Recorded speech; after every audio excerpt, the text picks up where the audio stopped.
you have a good chance of getting knocked on your ass yourself. So that didn't shock me. By the way, I don't think he was badly hurt with the first time. I think what he was more hurt by was realizing this little motherfucker's coming out there and winning round after round, outlanding him. He knew by the middle of that fight he had to turn something around. And by the way, he gave it a little bit more early in the second half of the fight. He pulled some rounds out and he closed the gap.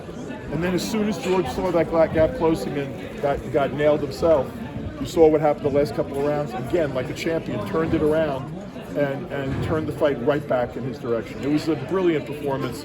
I mean, you know, you're talking about people.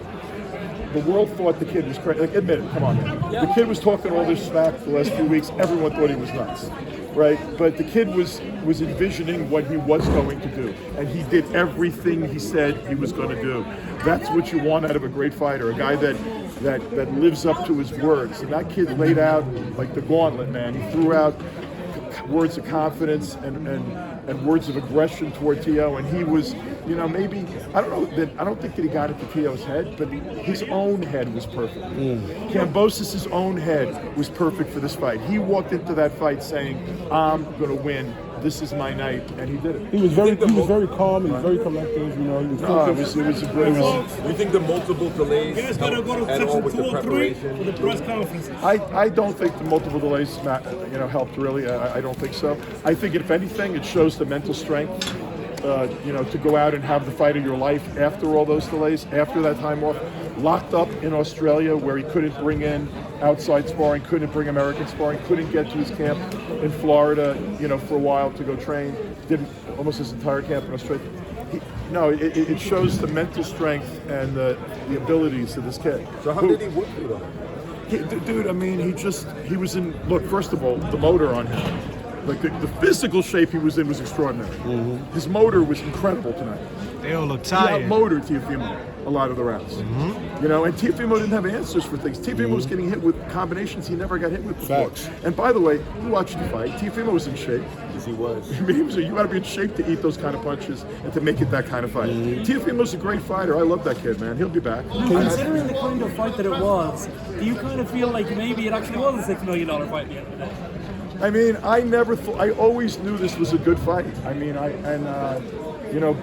back when I didn't know that there was anything called Triller, I was on the phone with the DAZN guys and on the phone with Eddie, convincing them to bid, and they actually outbid Aaron significantly. That was a bid that I was involved in planning with them, and I always believed this was a great fight. I knew it was going to be a good fight. I really did know it was going to be a good fight. Now, what the kid did tonight in terms of going out there and just showing the world exactly who he was, that happens that's the kind of performance for a young guy. When he was an undefeated fighter, he was a world-ranked fighter. He earned this chance, right? But no one gave him the respect to think that he was going to go out there and take a young pound-for-pound, undefeated, undisputed, basically champion and beat him. You fighter the year. It's up there, man. It's up there, right? It's up there. Like when you get there's a couple other fights that were sensational too, but this is up there. Fury Wilder 3 was pretty good. Fury Wilder 3, and then there was the other deal with it was the Estrada fight. What was that fight? There was another fight that was a great fight. You have been at so many amazing nights at the Garden, in the theater, in the big room. Where does this rank among the great MSG nights? Well, no, it was different than a lot of nights I've been to because it was pretty amazing. The crowd was very pro Teofimo. But the crowd wasn't dumb. The crowd knew what they were seeing.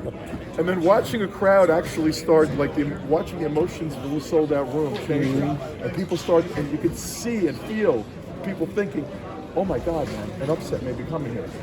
And people, I think to watch the room change and to watch it, look, it's like a Rocky movie. It was like a Rocky movie, and by the way, I actually think there would have been a big groan or some boos in a pro Teofimo crowd if the decision went the other way. 115, 111, George Kambosos Jr.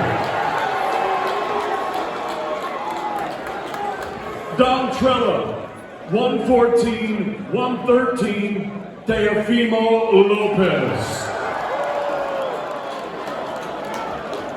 And Glenn Feldman scored this contest 115 to 112 for your winner by split decision.